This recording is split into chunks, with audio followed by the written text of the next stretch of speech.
అనకాపల్లి జిల్లా ఎస్ రాయవరం మండలం గోకులపాడు గ్రామ కాపురస్తులు దాడి శివరామకృష్ణ అనే యువకుడు మిస్ అయినట్లు విషయం లేటుగా వెలుగులోకి వచ్చింది. అన్న సురేష్, అమ్మ ముసలమ్మ, బంధువులు వరహాలు ఇచ్చిన వివరాలు ఇలా ఉన్నాయి. శివరామకృష్ణ వయసు 30 సంవత్సరాలు. ఇంట్లో చెప్పకుండా కూలి పని నిమిత్తం విజయవాడలో గోసుల ఎలైట్స్ మెడికల్ కాలేజీ యందు లేబర్గా పనిచేయుటకు 10/9/2025న వెళ్ళాడు.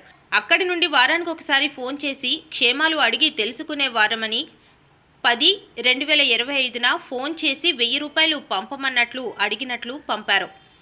అప్పటి నుండి మరలా మాకు ఎటువంటి ఫోన్ రాలేదని, ఫోన్ చేస్తే స్విచ్ ఆఫ్ వస్తుంది అని తెలిపారు. మేము విజయవాడ స్టేషన్లో కంప్లైంట్ ఇచ్చాము. అలాగే ఎస్ రాయవరం స్టేషన్లో కూడా 10/2/2025న ఇచ్చి ఉన్నాము. కానీ నేటి వరకు ఏ విషయం వారు తెలియజేయలేదని, నా తమ్ముడు తప్పుపోయి 4 నెలలు అవుతుందని, విషయం తెలియకపోవడం వల్ల మా అమ్మగారు జ్వరం పెట్టుకున్నారు. మాకు చాలా భయంగా, బాధగా ఉంది. మాకు న్యాయం చేయాలని మా తమ్ముడు ద్వారా కనిపెట్టి మాకు అప్పగిస్తారని కోరుతున్నామని తెలిపారు. అలాగే మా తమ్ముడు యొక్క ఎవరైనా గుర్తుపట్టి కనిపిస్తే వాళ్ళకి 30,000 రూపాయలు బహుమతి ఇప్పిస్తానని తెలిపారు. మీరు తెలుపవలసిన నెంబర్లు దాడి సురేష్ 7337020058, SI 9440796107, CI 9440904208 ఈ నెంబర్కి సంప్రదించవలసిందిగా కోరారు. హోంమంత్రి అనిత ఈ విషయంపై స్పందించి మాకు న్యాయం చేస్తారని కోరారు.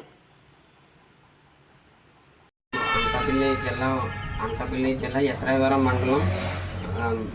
రాయవరం మండలం తిమ్మాపురం గ్రామ పంచాయతీ గోకులపాడు గ్రామానికి చెందిన వాస్తవ్యులం. మేము విషయం ఏంటంటే, మా తమ్ముడు పనికని చెప్పేసి విజయవాడ సంబంధించి మెడికల్ కాలేజ్ సంబంధించి గోసల ఎలైట్స్ అన్నటువంటి కాలేజీలోనే పనికని 9వ నెల 16వ తారీఖుని అక్కడికి వచ్చినట్టు, కాలేజీకి వచ్చినట్టు మాకు అక్కడ ఉన్న ఒక ఫ్రెండ్ సంబంధించి ఒక కుర్రాడు చెప్పడం జరిగింది. అక్కడ పనికని చెప్పేసి మా ఇంట్లో చెప్పకుండా వెళ్ళిపోవడం జరిగింది. బండి మీద వెళ్ళిపోవడం జరిగింది. కానీ అక్కడ పని చేసుకుంటున్నాడు అని చెప్పేసి మేము అనుకున్నాము. కానీ ఒకరోజు మేము ఫోన్ చేస్తే, అక్కడ ఉన్న కుర్రోళ్ళకి ఫోన్ చేస్తే, మీ కుర్రోడు సంబంధించి ఇక్కడ పని 10వ నెల 4వ తారీఖు వరకు చేసుకున్నాడు, 4వ తారీఖుని బట్టలు గట్ట సర్దుకొని వెనక్కి వెళ్ళిపోయాడు అని చెప్పేసి అక్కడ ఉన్న కుర్రోడు చెప్పడం జరిగింది. ఆ కుర్రోడు పేరు విజయ్ కుమార్. ఇతను కలిసి అక్కడ పని చేసుకునేవారు. కానీ ఎక్కడికి మా ఊరికి మాత్రం శివరామకృష్ణ అనే అబ్బాయి ఎక్కడికి వెళ్ళిపోయాడు ఏంటనేది ఆ కుర్రోడికి కూడా తెలియపరచలేదు.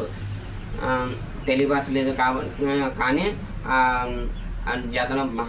అతను వెంట పెట్టుకొని తీసుకొచ్చిన బట్టలు బ్యాగు సర్దుకొని అతను చెప్పకుండా ఎక్కడికి వెళ్తున్నానని చెప్పకుండా అతను 4వ తారీఖు 10వ నెలలోనే వెనక్కి వెళ్ళిపోవడం జరిగింది. కానీ ఎక్కడికి వెళ్తున్నాడు అనేది ఆ విషయం కూడా మనకి ఆ కుర్రోడికి కూడా చెప్పలేదు.